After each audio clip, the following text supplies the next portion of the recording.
Let's get right to Alma McCarty in the newsroom. And Alma, the potential link to Oregon or Washington in this case sounds pretty intriguing. Yeah, David, investigators announced today that pollen found on the woman's clothing shows she likely spent time in Portland or Seattle shortly before her death.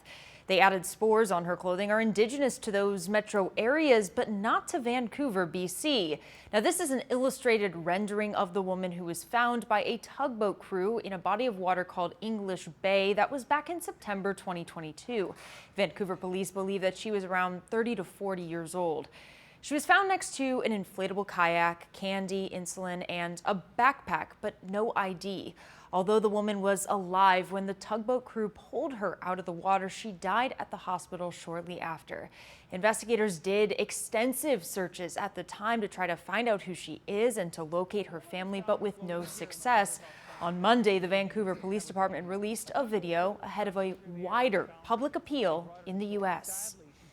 Here we are today thinking, you know what, we need the public's help. It's a humanitarian effort to identify this young lady and have her loved ones, aware of what's happened. As far as we know, no one in the world has come forward to, voice their concern that their loved one is missing.